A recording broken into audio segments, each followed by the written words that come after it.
and welcome to the Akron Roundtable. I am Jacqueline Silas Butler, President of the Akron Roundtable Board of Directors. The Roundtable is brought to you over radio station WKSU 89.7 FM from the Quaker Station at the Quaker Inn on the campus of the University of Akron in downtown Akron, Ohio. The radio broadcast is underwritten by Cascade Audio. Today's program is generously sponsored by First Merit Private Bank. Additionally, we would like to recognize the Akron Beacon Journal, Ohio.com, for being a legacy sponsor for the Akron Roundtable. Please mark your calendar now for 2 roundtables which will occur in August. We invite you to join us on Thursday, August 7, 2014 for a Roundtable Extra when we will present Dr. Scott Scarborough, the new president of the University of Akron, and he will present on the topic, the first 100 days. Additionally, we invite you to join us on Thursday, August 21st, when the Akron Roundtable will present United States Congresswoman Marcia Fudge. To make a reservation for any of the Akron Roundtable luncheons or to purchase a subscription to our luncheon series, please visit our website at www.akronroundtable.org. We also invite you to join our group on Facebook. Today, the Akron Roundtable is pleased to present Diane Laney Fitzpatrick, an author who will present on the topic, The Journey of 1,000 Miles is for Amateurs. I will now invite Elizabeth Bartz, a member of the Board of Directors for the Akron Roundtable, to introduce our speaker. Thank you.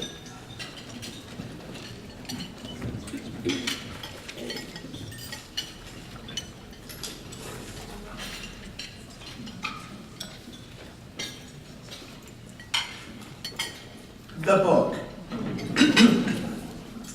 First, I want to thank you for the opportunity to introduce Diane Laney Fitzpatrick. I first want to recognize important folks in the audience. The nature of our presentation today brought out a number of new people to the Akron Roundtable program. So joining us today are Tim Fitzpatrick, Diane's husband and the reason for the 9 moves, and 2 of her sisters, Pam and Kathy, who might have a few comments to make about the 9 moves. We also have Thor Wasbatten, the director of the School of Journalism and Mass Communication from Kent State University. We have Vivian Fecky, the fall 2014 TV2 general manager at the university, along with Audrey Fisher, who will be the new editor of the Daily Kent Stater, and Matt Merchant, who is the current editor of the Daily Kent Stater. It's always nice when college students are able to join us. Diane grew up in the Mahoning Valley, Youngstown to be exact. She attended Kent State University, and the radio audience won't see that, and was a newspaper reporter at the Warren Tribune Chronicle. She was an editor for Sun Papers, well, not defunct, Sun Papers up in the Cleveland area. She's been a stay-at-home mom, internet content writer, a Howard Johnson's waitress, keeping it real there, Diane, a political campaign worker, and a jack-of-all-trades volunteer before writing her first book, Home Sweet Homes, How Bud Cakes, Bubble Wrap, and My Accent Helped Me Survive 9 Moves. We won't know anything about that accent, considering she's from here. You really should follow Diane on her Facebook page. She has photos of people who have given away her book. In my instance, my college roommate gave me a copy of the book at last year's homecoming, and we took a photo and posted it. I then gave the book to 2 of my clients in November and posted that photo, and then I gave it to everybody in my family for Christmas, so there were a variety of photos. Diane spoke to a group that I'm involved with, the State Government Affairs Council, when we all met in San Francisco in April. And she gave us great suggestions of what to see during our time in her new city. What was funny was later that evening, we were attending a reception that really wasn't very close to our hotel or her house, and Diane was just walking down the street to visit her husband. You would have thought you were in Hudson, Ohio. But I pretty much say, in my world, it's 2 degrees of separation, and especially when it comes down to Kent State University graduates. Her book really is a laugh-out-loud survival guide to moving and adapting to a new home, one of life's toughest challenges. I also invite you to join us after this program. First, Diane will be signing books. And my company, State and Federal Communications, is hosting a reception for her, and we're right across the street, across from Quaker Station at the University of Akron. We're right across at 80 South Summit Street. So if you have a moment to come in and spend a little bit more time with Diane, please do join us. And at this time, I would like to ask Diane Laney Fitzpatrick to give her presentation.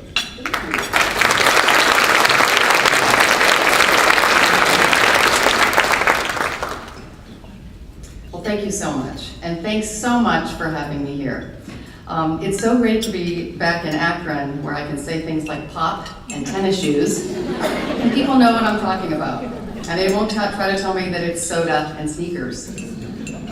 So when I lived here, I was a fairly new stay-at-home mom. I had a 6-7-year-old, I had a toddler, and I had a newborn baby.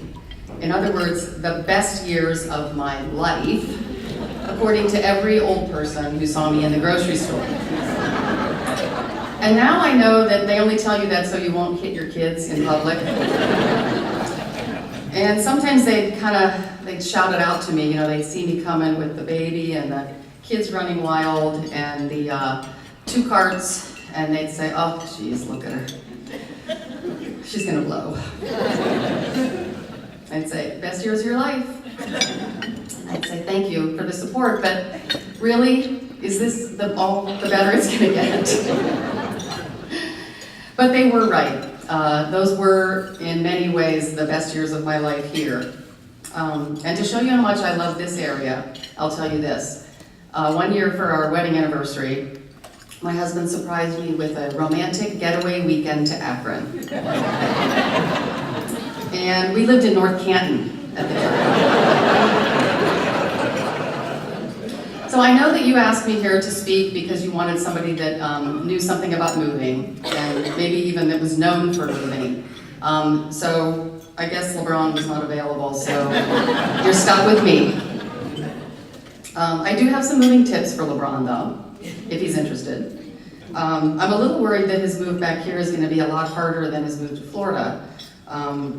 Because, one of the big moving tips is, take care of your valuables. Don't just throw all your jewelry in a box with everything else. And as we all know, LeBron didn't have any rings to take with him when he went to Florida. So yes, I've got lots of moving tips. I've lived all over the place. I've lived in 7 states, almost every region of the US, and 1 foreign country, South Florida. The longest I've ever lived anywhere was 5 years, and the shortest I ever lived anywhere was 18 months. My moves total about 7,000 miles, and I've worked with 17 different realtors, which makes me the client from hell, by the way. And I don't have any other stats because I don't even want to stop and think about how many cardboard boxes and rolls of packing paper we went through. I think we single-handedly broke the environment. So you may not have moved as often as I, but we have a lot more in common than you think. I haven't had a real job in a very long time, unless you count being wedding planner for Barbie and Ken. But whether it's that and moving all over the place or doing whatever you do, we're all in this day-to-day business of taking problems as they come our way and solving them and overcoming obstacles. And moving is like having a project where you have 35 or 40 different challenges coming at you, not exactly all at once, but kind of in a steady stream. And it's kind of like you're in a movie fight scene where you fight this guy off and then the next one comes in and you fight him up. And in some ways, it's like you're in a scene from The Matrix, because sometimes you feel like you're dodging bullets in slow motion, like this is never gonna end. I'm never gonna be done with this. And just when you think you've conquered it all, another Agent Smith pops his head up and says something like, "Don't forget about the kids' library cards." So I don't know if you can apply any of this to what you do or the problems that you face, but here's the way that I've chosen to deal with the challenges of moving. I started laughing about 25 years ago, and I haven't stopped. Sometimes it's hysterical laughter, but it's laughter all the same. And you might surprise yourself at how funny a horrible situation can be if you choose to see it that way. And sometimes it requires more than just looking at the bright side. Sometimes it requires looking directly at the sun and searing your eyeballs just for a distraction. So I came up with 8 things that I've learned from this life of being a serial mover, where I took a problem and turned it into something amusing. So I'd like to pass them along to you. And the first one is, as soon as you find out you're going to move, start that organizational process right away. It's never too early to start drinking. For one thing, it's not a bad idea to go through the whole moving process in a little bit of a fuzzy pace. But more importantly, you're going to have to deal with liquids and flammables. And your movers are going to walk into your house on that first day, and no matter how prepared you think you are for them, they're going to come in and go, oh yeah, hey, we're not going to be able to move any of this stuff over here in this area, because even though we're big, burly, manly men, if something spills, we're going to run away crying like little girls. And depending on what their wives are running out of at home, your pile of liquids and flammables are going to start to get pretty big. And they're going to start to hint around that they can take that off your hands for you. And you'd be surprised what's a liquid. They're going to want your snow globes. You won't be able to fit it all in your car or your suitcase to move yourself, so you're going to have to choose. And if you've already downed the liquor, that's good. That's one less thing that you have to worry about. And booze is a flammable liquid. So you're kind of taking care of 2 categories in one vendor. So do drink, but just say no to Costco's, BJ's, Sam's Club. And then start to prioritize. So I have this big fishbowl of matches from weddings that I've been hand carrying through 7 states for 30 years. My brother's homemade honey, if I have it, that always makes the cut. My Clinique astringent that I got as a free gift. And I'm going to use that to the last drop, because it was free. So, all the really important stuff in your life you want to take yourself. And the rest I will gladly give to the movers. They can have the Tupperware container full of what looks like turquoise enchilada sauce that's been in my freezer for 1.5 years. And I'm sure the wives are going to be thrilled with that. Number 2, when choosing your real estate agent, look carefully at his credentials. One with a certification from an accredited high school would be nice.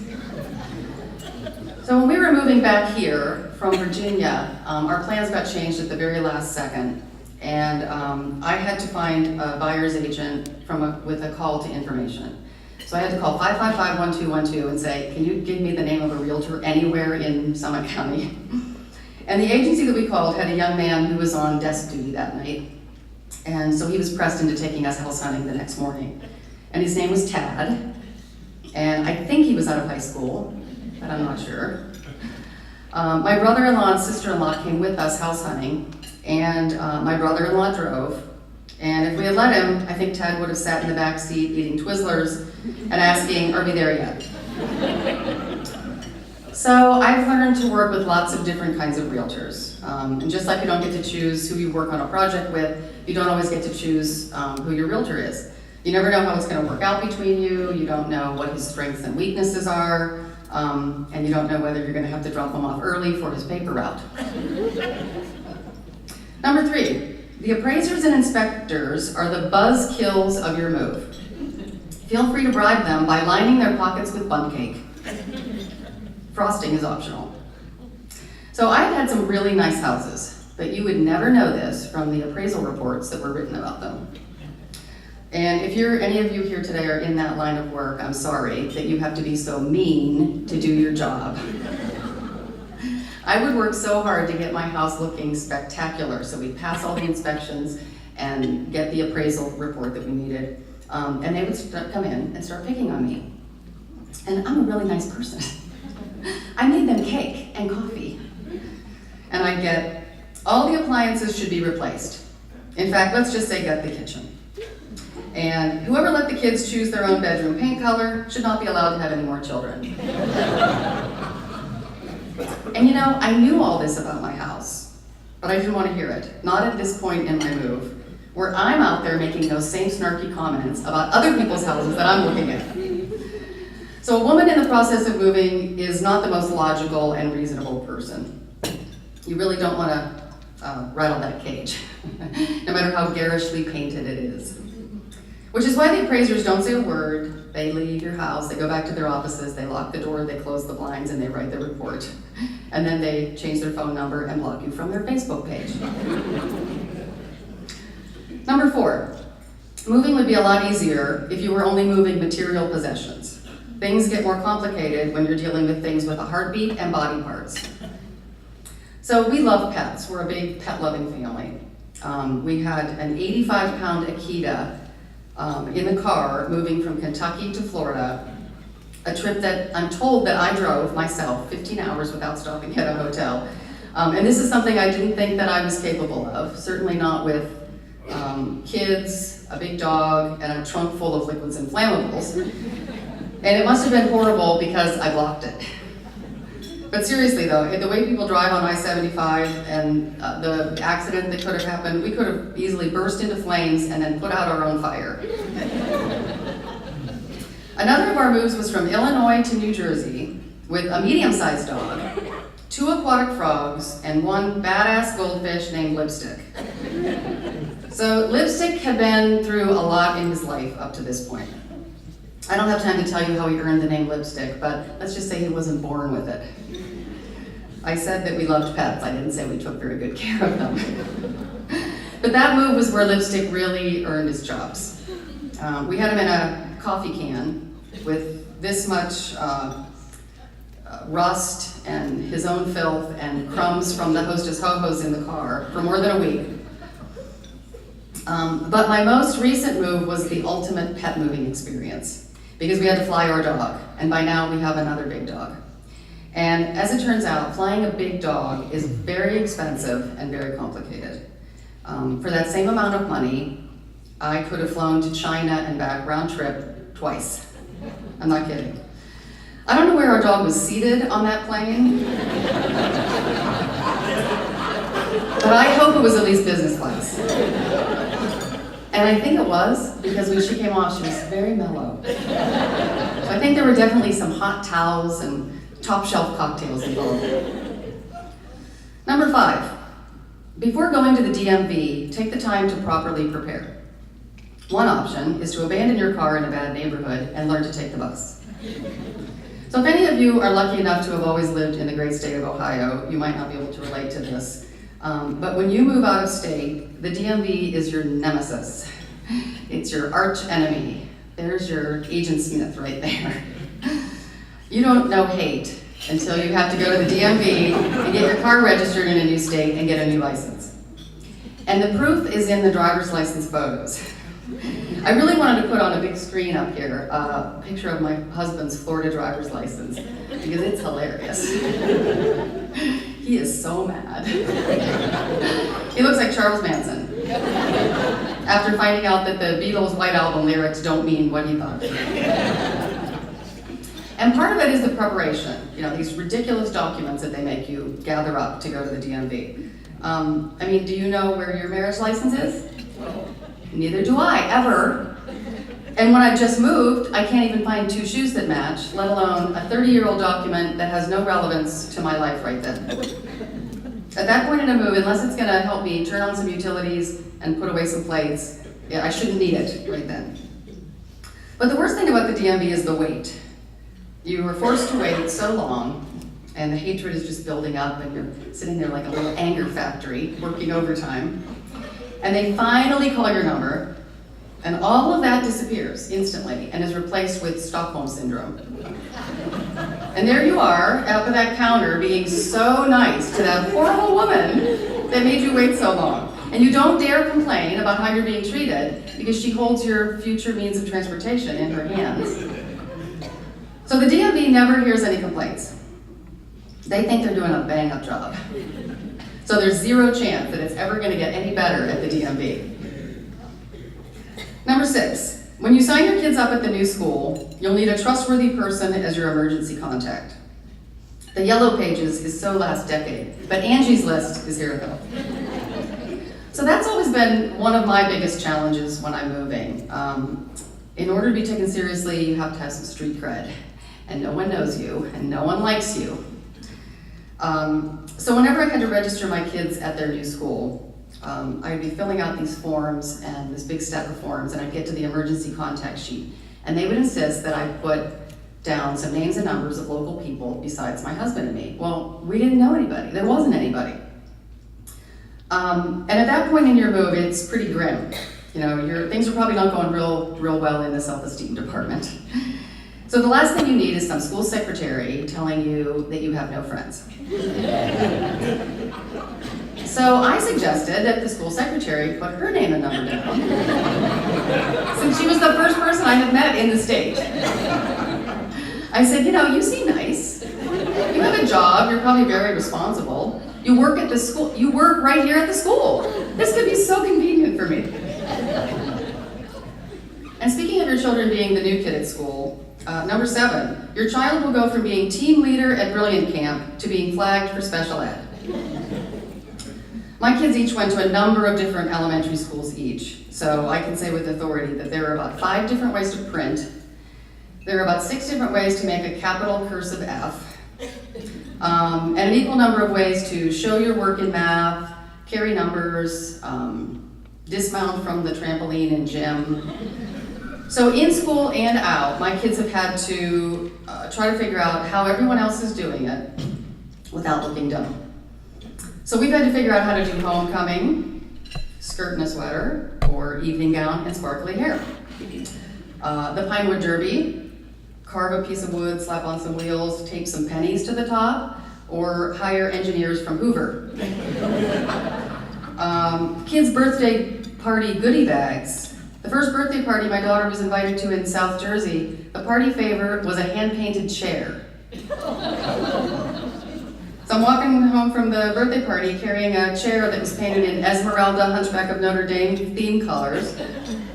And I was like, honey, you're not having any birthday parties here. You have to wait till we move. I can't compete with these people. So there's a right and a wrong way to do everything everywhere. And we all want to fit in. So for the first few months of living anywhere, I wanted to hang a big sign around my neck that said, we need tutors. We are not from here. We're from Ohio. Pop is a drink. And keeping those out-of-state plates on your car is kind of that sign. So that's another reason to avoid the DMV as long as possible. And finally, number 8, if you think you're the happily married, perfect couple, try moving into a new house with your spouse every 2.5 years, and then get over yourselves. And surprisingly, it's not the actual move, although the packing and breaking and unpacking and breaking, filling out the mortgage application, trying to find a notary on a Sunday night where one of you wants to stop and ask directions, another one of you, not mentioning any names, doesn't really care too much for that idea. But so all of that really is enough to kind of put your marriage on the ropes. But the kicker is fixing up that house from scratch right after you move in. That's going to really show you what your marriage is made of. So my husband and I were always typical home buyers. We would look and look and look and look for a house, and we'd finally find the one. We loved it, had to have it. It was perfect for us. We loved every single thing about it. And then we'd get it. And we'd overpay, and we'd waive inspections, and we'd squint so you couldn't see the water cascading in through the basement walls. And then we'd get the house, and after a brief celebration, lasting about as long as it takes to drink a half a bottle of champagne, we'd look around and say, okay, yeah, we're gonna change everything about this place.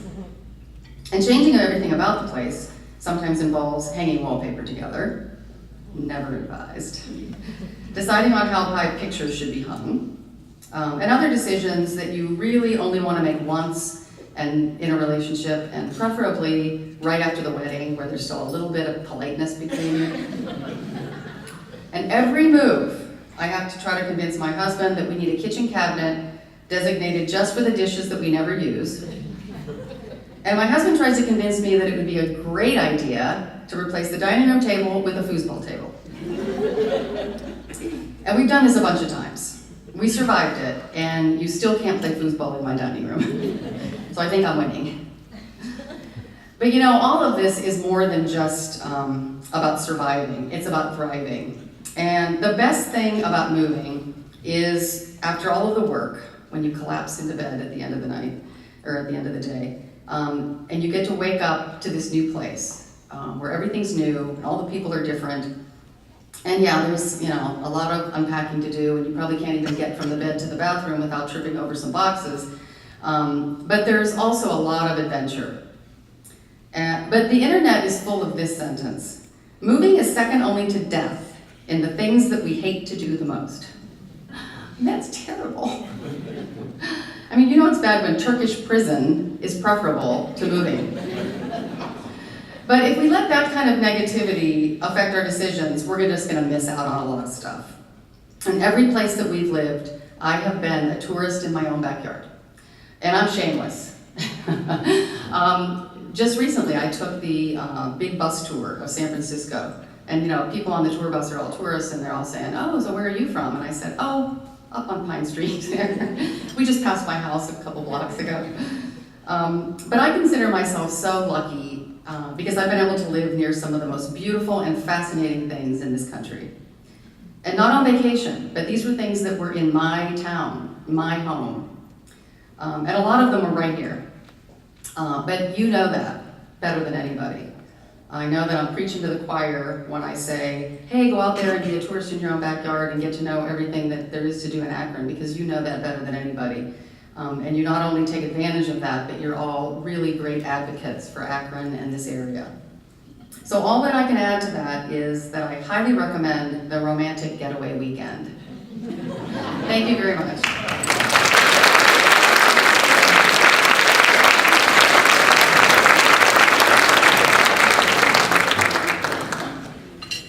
Our speaker has graciously agreed to respond to written questions from the audience. So at your tables, you will see cards. If you have a question, please write them down, and one of the people will pick them up and bring them up. David Hunter, the chairperson of the program committee for the Akron Roundtable, will present the questions. Thank you. Okay, we'll start off here. Our speaker noted that we weren't able to get LeBron here today, and we weren't able to get Jimmy Fallon to do the questions and answers either. So let's start off with this question. You took your family on the 7,000-mile odyssey, and you never mentioned whether you were contacted by Children's Services, so I'm assuming that never did occur. But if your children were asked which residential location had the biggest impact on them, what would their answer be? It might be different for all three of them. I think where they went to high school was a big factor. All of our kids each went to 2 high schools. We had to move them, each of them, while they were in high school. And my middle son, we moved for his senior year of high school. Yeah, so talk about Children's Services. We're lucky we got away with that. No, but our kids have been great. I mean, they not only didn't threaten to kill us in our sleep and run away from home, but they went along with our moves really, really well. And they have turned out to be these great young adults that are, very adventurous. They go into new situations. They're quiet people, really, kind of shy even. But they go into new situations with no fear. And I think a lot of that has to do with the fact that they, had to pick up and move. I think that each of them would say where they graduated from high school, where they spent their teenage years, was their favorite place. A member of our audience asked this question: did any of these locations have any sort of welcome for you when you came into the town? Well, there were other people that made me bun cake too, so I guess I could say that. I think all of the towns were very welcome. I mean, there's no such thing as welcome wagon anymore. Remember welcome wagon, where that lady would come in with her little bag and give you free samples and things with logos on them and tell you about local businesses? That's not around anymore, but I think that people, neighbors, really pick up on that, and we've always been treated really, really well by all of our neighbors everywhere we've gone. And all of our moves up until this last one were with kids. So when you move with kids, you get your friends, your new friends become the parents of your kids' friends, and that was always kind of nice. So yeah, I would say every place has been very welcoming. Here's a more serious question. Your bio makes reference to redefining the phrase stay-at-home mom. And when you think about it over the last half century, that phrase has conjured up sort of an evolution of different images over that 50-year period. What do you think is the perception currently of stay-at-home mom, and what do you think it should be? Well, that's a good question. I think that, I don't think that there is a big difference, I don't think there's this big battle between working moms and stay-at-home moms. There's just so much blending, and there's moms that say, well, I'm a stay-at-home mom, but I work from home, and there's job sharing and that kind of thing. So I think that there's not just a huge difference between working moms and stay-at-home moms. I was a working mom when I had our first child, and then a stay-at-home mom. So I was always really sympathetic. But I think sometimes we're told that there's this big, battle between, there's a lot of resentment, between, working moms and stay-at-home moms. And I just don't really think that's true. I think that, I think all moms and women in general just support each other. And, we're good with it all. We have several questions about adaptation as you move from place to place. Can you recall any particular instances of culture shock when you move from one location to another? Well, this is tough to come up with on the fly. I would probably say that our most recent move, because we've always lived in the suburbs, and now we moved to the city. We live in downtown San Francisco, and I think that was our choice. We wanted to do that, but it has been kind of an adventure. The neighbors are businesses and homeless people, basically. So it's very different, just not, and also for me, not having kids with me. So we're empty nesters now. So this was our first move without kids, and so I've had to kind of reinvent ways to get to know people and kind of establish myself. So it's I think that I used to tell my kids when we were moving, the suburbs are the suburbs wherever you go. And no matter where we would move, the East Coast, Florida, Kentucky, Illinois, Ohio, that really there are so many similarities among all the cities and all the states in this country. But there's very, very different, a lot of differences, but also a lot of similarities. Another question about adaptation from the audience here. Do you think people who move more are more adaptable and handle change better than people who stay in one place their whole lives? I think so. I would like to think that that's why my kids are so adaptable. And they live all over now. My oldest son, as soon as he had a chance, he moved to China. And so I stopped feeling guilty about moving him so much. And now he lives in Moscow, Russia. And I have another son in DC. And my daughter's in Florida. And I think they take on that adapting a lot better than other kids their age, I think. So yeah, I think it does help. When you have to completely reinvent yourself and get to know people, who are very different from you, I think that really does help kind of form you to who you are. And yeah, I would say yes. Have you been able to stay connected with friends from all of your moves? And if so, how have you done that? Yeah, we have. We make an effort to stay in touch with a lot of people. We have friends from every place we've lived. And we used to send out like 200 Christmas cards.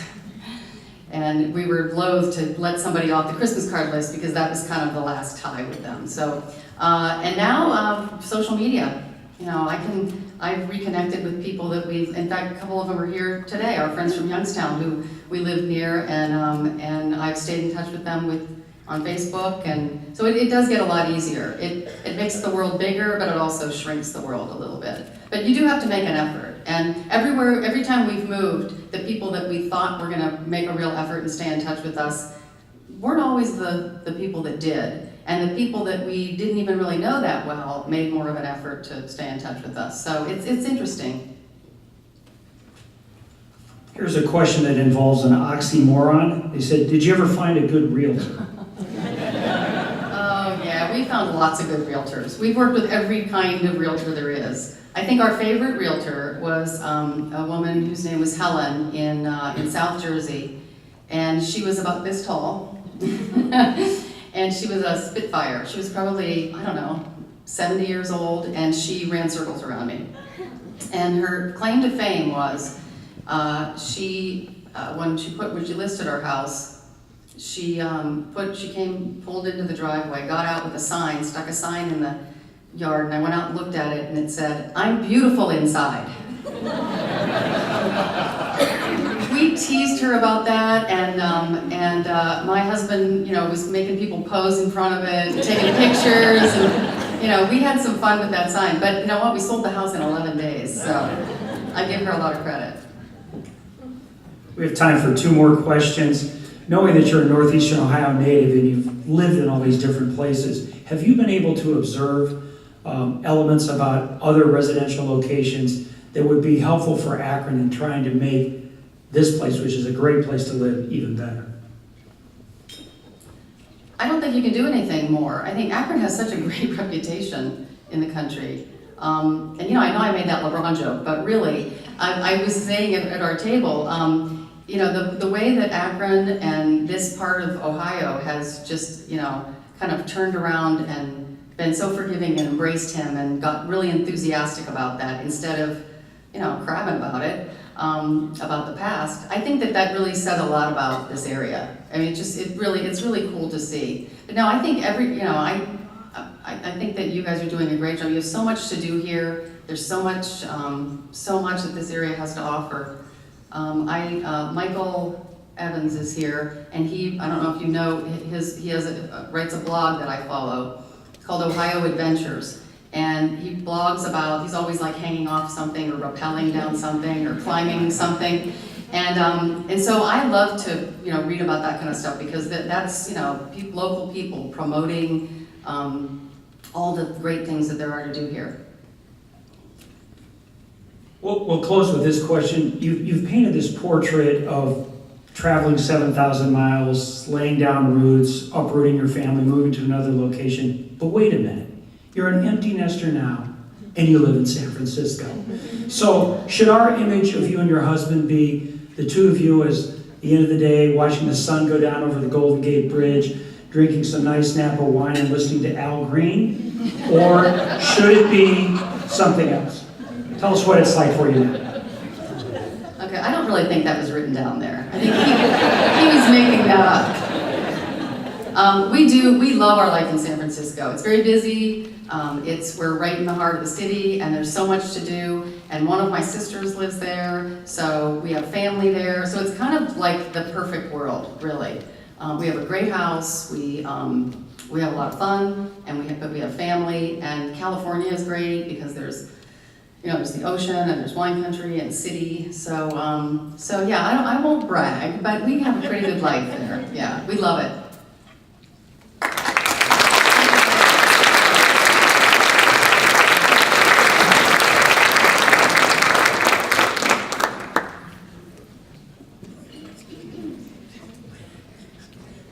Ms. Fitzpatrick, thank you again for coming to Akron Roundtable. Here's a Don drum plate for you for being our speaker today. It's beautiful. It's beautiful. Thank you so